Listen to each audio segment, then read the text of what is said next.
Hello, welcome to this breakout session on Computational Storage APIs. I'm pretty excited to be here at SDC 2021. My name is Oscar Pinto. I'm a principal engineer at Samsung Semiconductor. Today we will talk about the programming model for computational storage that is being standardized by SNIA. So let's start.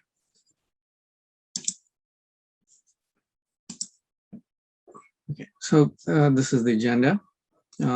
We will go through what are CS APIs, or that is basically computational storage APIs. We will go through an example of using these APIs. We will use the example and write code or go through code, and we'll go through some additional topics. And that is basically what we're going to cover today. So before I go ahead, I would like to ask you all to go look at the other SNIA sessions on computational storage from Scott and Jason, and also from Bill Martin, that touch on computational storage topics that go much more deeper into the architecture and the details of the programming model. What we're going to cover here is the APIs and how to apply them to specific examples. All right. So what is computational storage and why do we need an API for computational storage? Let's understand these APIs. Let's understand how they can be applied and used. All right. So just as a background, we already know that today there's a lot of data that is being generated, and it is growing rapidly by the year, right? It's supposed to be several zettabytes as of last year. According to IDC, it was about 65 zettabytes. And by the worldwide global data sphere forecast, the total data will touch about 180 zettabytes in 2025. That is 180 followed by 21 zeros, and that's a lot of data. Now, we do know that all this data is not stored, but nevertheless, a lot of this data is stored, and that is growing rapidly. Also, SSDs play a key role here because a lot of SSDs are storing this data, and we do see the demand for SSDs, and especially NVMe SSDs, grows. In the last 10 years, the volume of SSDs has grown very rapidly. And also, we've seen the bandwidth that these SSDs can provide has also grown rapidly, saturating their PCI lengths. So as an example, U.2 PCI Gen 3 by 4-lane SSD can do something like 3.4 gigabytes after the PCI loss, basically saturating that link. Now, that is one SSD. And if we go to the next generation, that is PCI Gen 4, that almost doubles in bandwidth and performance. And again, doubles when you go to the next generation, that is PCI Gen 5. So we do see this increase in the performance that NVMe SSDs can provide, and they are scaling with the PCI generations. But at the same time, what we have not seen is this performance being tapped by the host CPU side. Now, we do know the host CPU, or let's say the general purpose CPU, does a lot of things, and it does some of those things very well, and that's why it kind of manages all these devices. But as we know, one device, it does do 3.4 gigabytes, but if you put 24 of them, we are not able to get 24 times that 3.4 gigabytes. In fact, we may get about maybe a little over 50% of that total data. So what that does mean is we are not having a similar scaling on the SSDs like from the host side. And this is because the CPU is not scaling as well as the storage is. We do know SSDs have a lot of performance and a lot of internal processing power. And also it has more internal bandwidth, and basically it is underutilized. Now there are solutions to overcome this, right? And that is compute offload and accelerators and so forth, which basically offload the whole CPU task into these accelerators and offload engines, where they do it pretty well. Now, this is basically processing data away from the host CPU. Now, also what has happened is storage has moved closer to these offloads, and basically you're processing data near storage. And so compute is moving closer to storage, and thereby relieving the host CPU from the task that, to do the task that it best can do. This is basically a compute offload, and this is computational storage. So let's look into what is computational storage APIs and overview. Now, as I said, there are solutions out there that can do compute pretty well, but these existing solutions may be, let's say, they handle only certain tasks, or they may be proprietary, or they basically don't work very well outside their own device. So they may be limited. They may not have storage, or they may have storage, but they may not apply across different device types. So at SNIA, what we have come to do is we are defining one set of APIs that works across all types of computational storage devices that we call CSX. And in these devices could be computational storage processors, computational storage drives, and or computational storage arrays, as you can see here. So one set of APIs across all these computational storage device types. Now, these computational storage processors or drives or arrays, now they could have their own compute or compute engine types, right? And they could be hardware ASICs, they could be CPUs, they could be FPGAs and so forth, right? So, and it is this extensible, or it is something that will evolve in the future. At the same time, what we are thinking about is, even though they have different compute types, you will still apply the same set of APIs at the top level. Now, at the bottom level, the way these devices may be connected may be by NVMe, NVMe over fabrics, or locally attached by PCIe, or maybe a custom setup, or maybe connected to the fabric. Whatever may be the way these devices are attached, the APIs don't change. That is, you don't need to use different APIs. We use the same set of APIs across different device types and across different types of connectivity. And that is the promise of the CS APIs that SNIA is trying to standardize.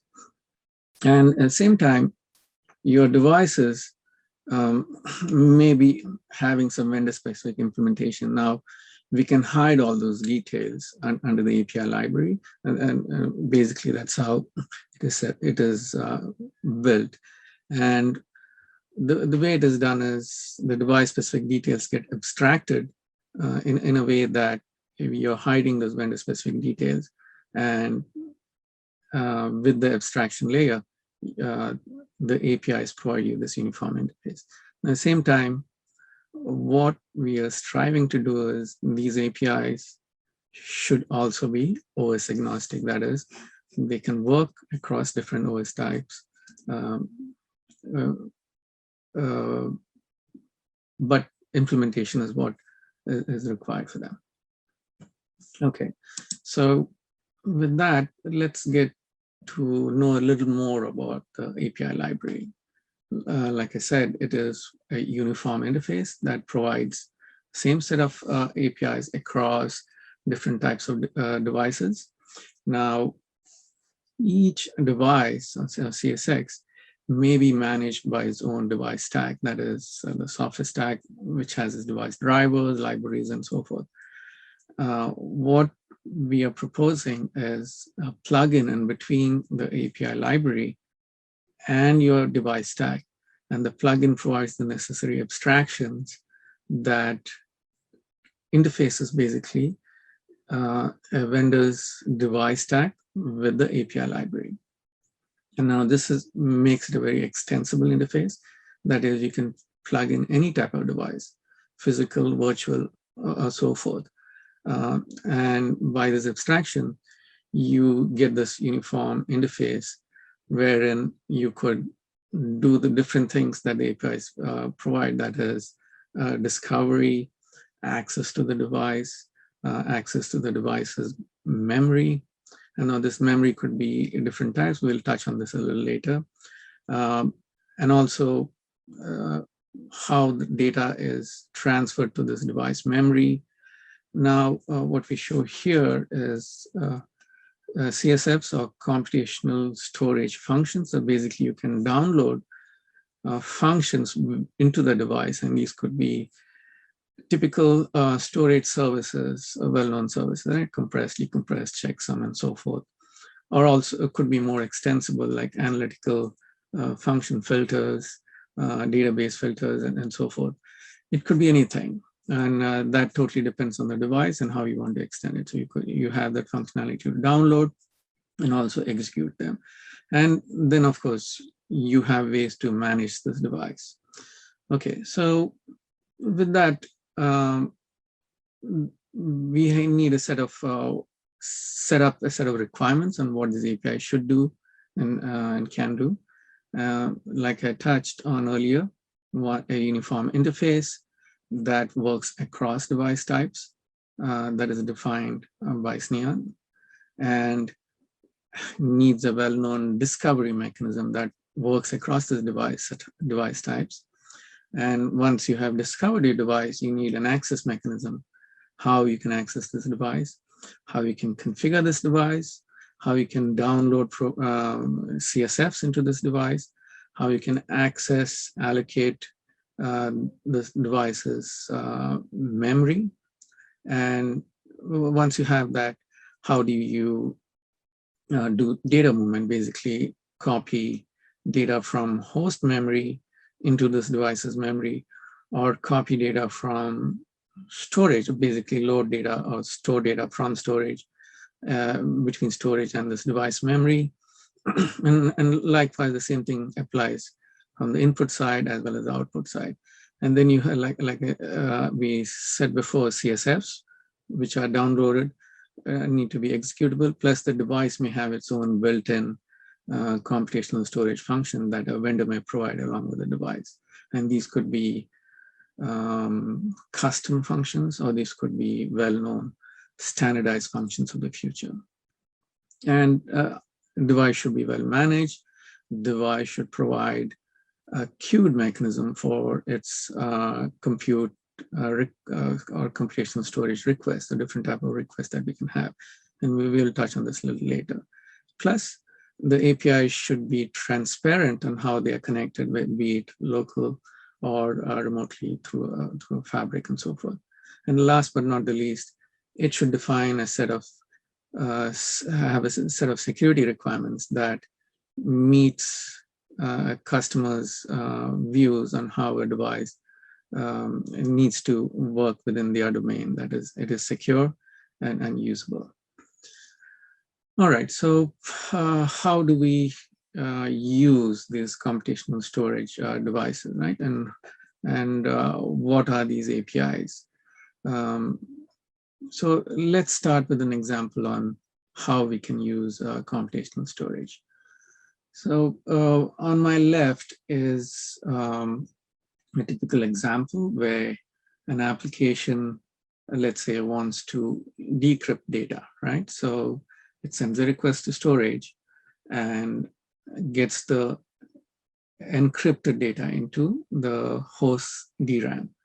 Now, once that data is there, you instruct the CPU to decrypt that data, and the CPU will decrypt the data and place the data back in DRAM, and the host will fetch it, fetch this decrypted data. So this is typical flow. I've used the example of a decrypt, but it could be anything else. It could be decompress.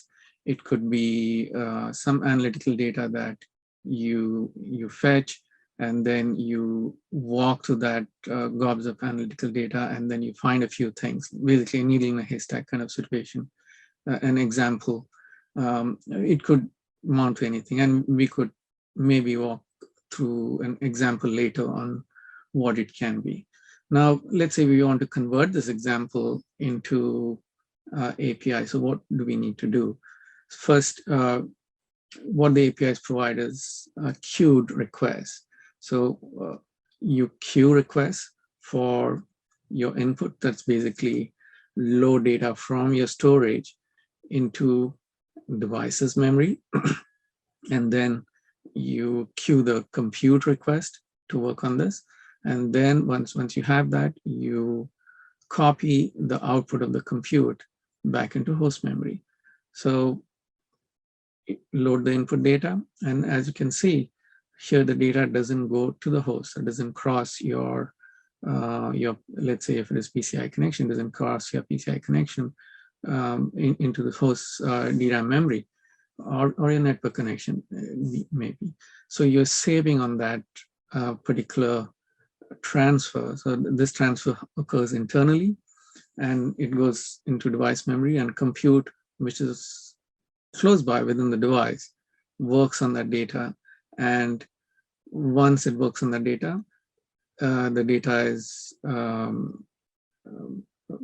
copied, that is the output, and it's copied by the other queued request into host memory, and thereby you get the request. As you can see, you have just queued requests, and that's practically what your host CPU is doing. It's just orchestrating the request, but the bulk of the work is done by the device. And this is how you would apply computational storage as an example. So now let's get into the details of what are those input, compute, and output that we saw earlier. So let's start, let's step back a bit, and let's look at how do you discover this device. So we said you can have different device types. How do you discover it? So for that, what we have is, we have an API called get CSX from path. So basically, in your path, you can specify your device path, you can specify your file path, directory path, and so forth. And that gets, once it gets to the API, to the plugin and so forth, gets translated to where that device is, that storage device is, or that compute device is, into the CSX device. And the output of this is your CSX data. So once you got your discovered your device, you can go and start using it. Now, this works not only for one device, it can work for, let's say you want to discover all devices, then you set up your path accordingly. You also have another discovery function called discover all my CSFs. And it works in a similar way, that you say, go discover your CSF and for this particular device or all devices. And then you get a list of all the CSFs that are available for use. And this is pretty useful to find out whether your device supports a specific offloaded function or not. So once you've discovered your device, next thing you go and do is you access it. and OpenCSX is the way to do it. You use the name you got previously, and you open it, and you get an abstracted device handle as output. Once you have this abstracted handle, you can start using the device using this handle. We also have get function as part of this. So here we're getting down to a specific detail of once you've got the device handle, you want to get to a specific function. So what you're specifying here is get me this, let's say in our example, get me the decrypt function. And what you get back is a function handle that basically points to the decrypt CSF. Okay. So once we have access, we've discovered and have access to the device, the next thing we'd like to do is go and allocate some device memory. So here, the device memory allocation is, again, you use the device handle, you specify how much of device memory you want, and as an output, you get a memory handle, again, an opaque memory handle, and this is part of abstracting the interface and keeping it consistent across devices. Now, device memory may be in different forms depending on your device. The device memory may be exposed as a PCI bar, and some of the devices already do that. Samsung Smart SSD device does this today. Or the device memory may be opaque, that is, it's not exposed, but you have mechanisms to access it. So you don't have a virtual address here. So in the first case, in the PCI memory map case, you may have a virtual address as an output. In the second case, you don't. Either way, you can specify to the API that you want a virtual address or you don't want a virtual address for the memory map case. In the second case, you have no option. You just get a memory handle. Okay, so along with that, the way the device's memory is organized may be host managed. That is, host is in total control of which part of the device memory was allocated or deallocated, which is in use, in flight, and so forth. And also, it could be device managed. That is, the device provides mechanisms to say, hey, I have this memory, I have so much of memory, but I'm managing it, and these are my interfaces. But those abstractions, whatever the device provides, are easily hidden by the same set of APIs, simplifying the interface to make use of device memory. Like we touched on earlier, the APIs work transparently across any type of fabric. So the next API I'd like to touch on is storage I/O. So you would like to do a load and store from storage into this device memory. Now, if the device memory is memory mapped, you could use your typical pread and pewrite type operations because you have a virtual address and the file system can use that virtual address. But for those memories that are not mapped, for those memories that are opaque, you have to use this request. Now, going forward, it is best for devices' memory not to be exposed for various reasons, that being scalability, scalability within the device. That is, if you are going to have 24, 36, 48 of these devices within one server, your BIOS may not be able to equip or map all these memories as PCI bars into your address space. Already there are existing limitations on what BIOSes do, and each BIOS works differently. So opaque is the best way to work in this fashion. Also, when that memory is remote, you have this additional overhead of mapping that memory and use it. And you get into different constraints of mapping. So when it is opaque, you're always addressing that memory as a memory handle, an offset, and some length. Okay, so now let's talk about how the storage request is used with that memory. So the storage request, as defined now, provides you block access as well as file access. That's right, block and file. So block would be LBA and blocks, and namespace like your typical accesses, or it could be your file, offset, and length. So either way, both are accommodated with one API.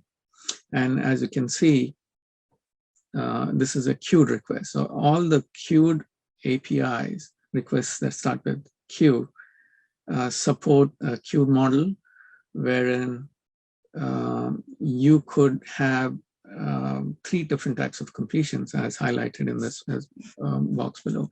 That is, they could be asynchronous, which is most commonly used, asynchronous as a callback or asynchronous as an event. Or they could be synchronous, wherein you don't specify a callback or an event handle. And it will be synchronous and it will only return back once the request has completed. We said the API supports block or file IO, but this is extensible. As you can see, you can add your well-known file system interface to it, and you may need a plugin to do those translations to help you access it. You could have object storage, KV, and so forth added to this, or you could have your own custom file system built into this. Because it is extensible through the plugin interface, you use the same set of APIs and go with it. So that's pretty much how the storage request works.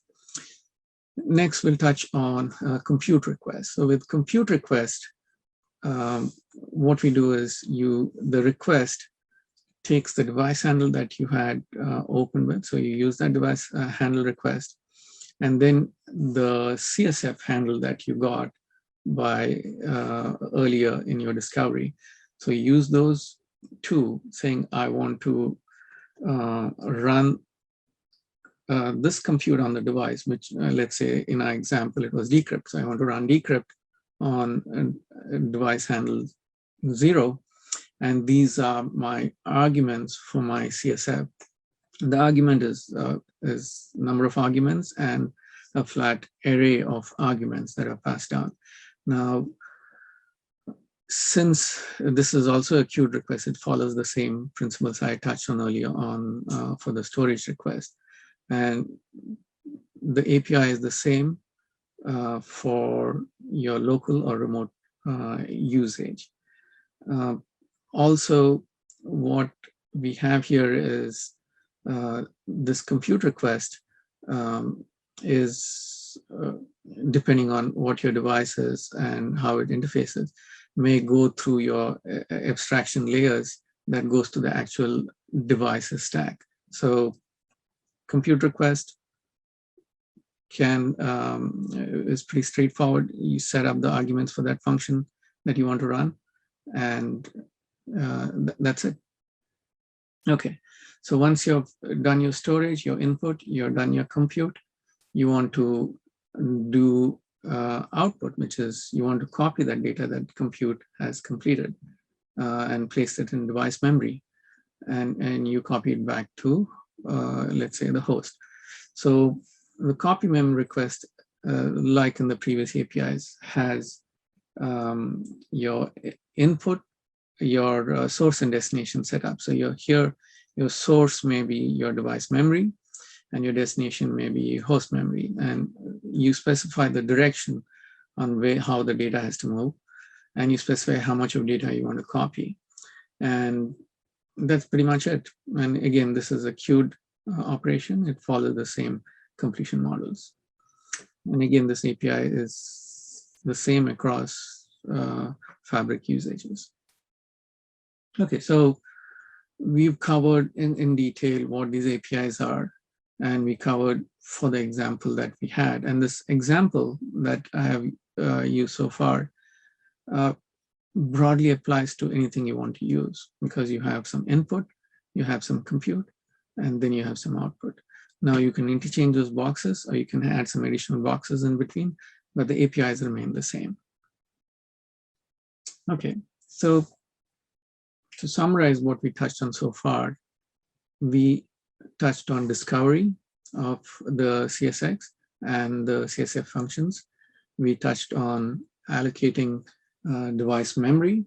We touched on a storage request, how to go about loading data from your storage into the device's memory. And basically, we touched on compute, executing compute on the device, on the data that was loaded. So once we've done that, compute would have placed that data in device memory, which you would copy back to host. 5 steps example, that's pretty much what you need to write code. So how about writing some code? So let's look at what we have touched on so far. Discovery and access. So these are the APIs in a little more detail in how you write code. You have the same CSX from path, you have OpenCSX, you have get function. And then once you have done your discovery and access to the device, you would go and allocate some memory. Here, because it is a decrypt function that we are exercising, we have the same chunk size, and because input size is also equal to output size. But this may vary depending on your use case example that you want to use. So once you have allocated device memory, you go and execute, you queue your storage request. The storage request is basically the steps. You go and say, hey, load data from this file, and here's my file handle. Load it from this offset for these amount of bytes into this device memory, which is a device handle. And within that handle, I want you to load this data at this offset. That's it. Queue storage request. Once you do queue storage request, then you say go and do compute, and it is on this side. So compute is pretty similar. You say, hey, for this CSX, I want to execute this function. Here's the CSF handle. And decrypt, my decrypt program has 3 arguments.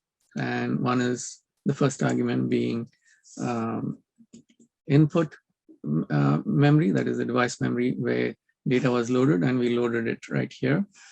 And then we specify how large that data is that it has to work on. And then we also specify the output memory, that is again device memory, and this, the last trailing zeros are the offset within that memory handle. And then we queue the compute request. That's it. So that is step number 4. And the last step is once compute is done, you get a return from the compute. You queue the copy request, copy the device memory. That is your out mem handle, right? This one where it's loaded. And that's basically what we're doing and saying, hey, copy it to my decode buffer, which was the input to this function. So that is host memory. Copy to this host memory, this data that is there in this device memory at this offset for my chunk size as specified in this example. Done. 5 steps, coded example, as simple as that. It fits in one page.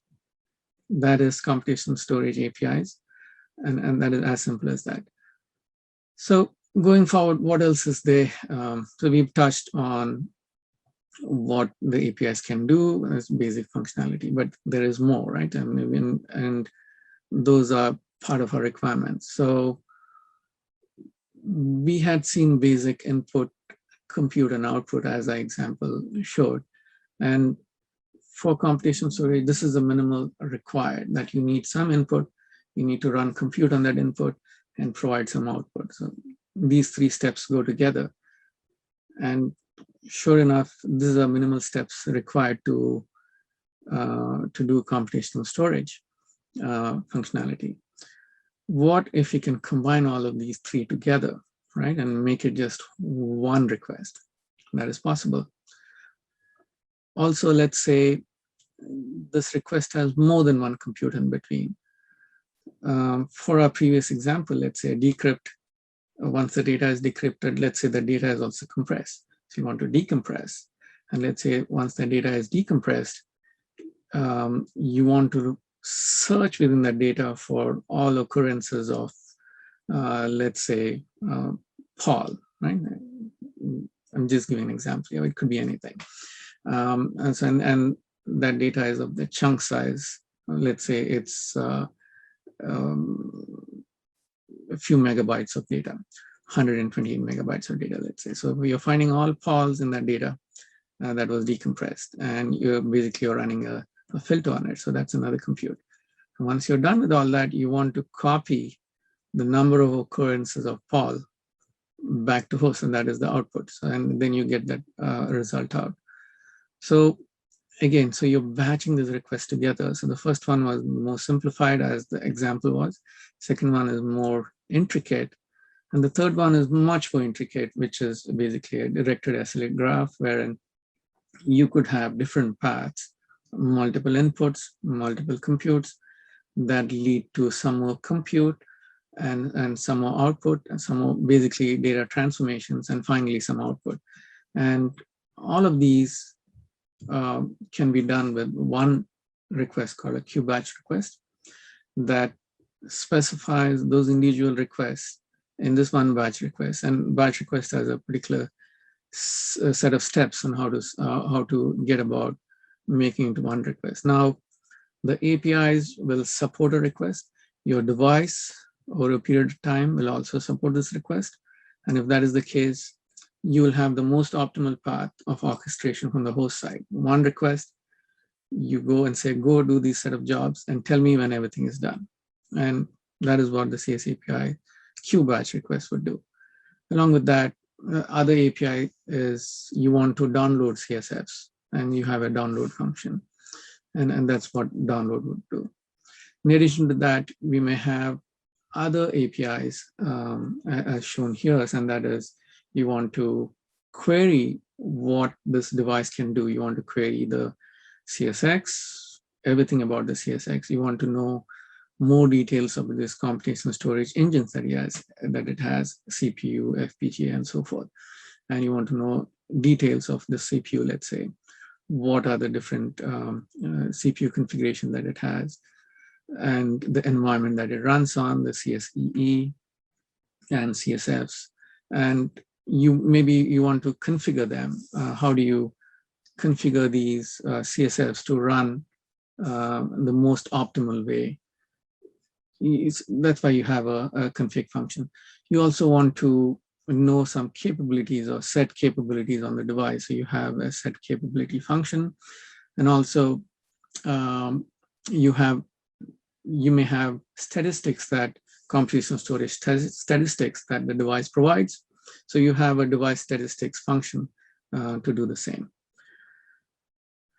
This pretty much covers APIs. What are the APIs that are provided by the computational storage programming model as standardized by SNIA. With that, I would like to summarize what we have touched on so far. So we talked about computational storage. We went with an example. We broke down that example on what needs to be done in different steps. We touched on each of those steps, on discovery, device memory, and how to load storage data into that memory, compute, and then copy the contents of the compute output into host memory. And that pretty much gets you to the example that we touched on along with code on how you can go about it. I would like to also encourage you to see our other sessions that are there on computational storage. Specifically, we have a Samsung keynote by Dr. Key that if you have not already seen it, you have to go and view it. It touches on very key concepts of computational storage and where we want to be. And along with that, we have other sessions from SNIA Technical Work Group. It goes more into detail on each of these little items. We touched on CSX, CSF, CSEE. You'll know more details on that, on what they are, and architecture behind it, the programming model, and so forth, and what is going on within the SNIA Technical Work Group. So you have those covered by Bill Martin and Scott Shadley and Jason Mulgard. Along with that, what we touched, so we touched on at the application level how things work. Now at the device level, we have computational storage being also developed, and specifically in the NVMe work group. And we have a separate session on that covered by Kim Malone and Stephen Bates. Please go and view these sessions on computational storage. There are additional computational storage sessions. I encourage you all to go and have a look at that. Now, if you're interested in this session so far on what we covered, it is pretty exciting. If you want to help in the standardization efforts, I would encourage you all to join SNIA or join NVMe or join both, whatever suits your organization best.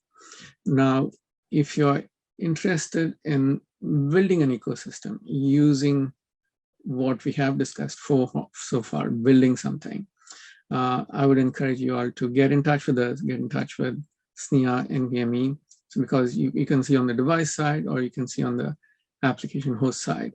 And let's, for the computational storage, let's take this forward. Thank you for listening to me. That is pretty much what I had.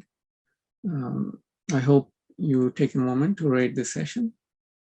Goodbye.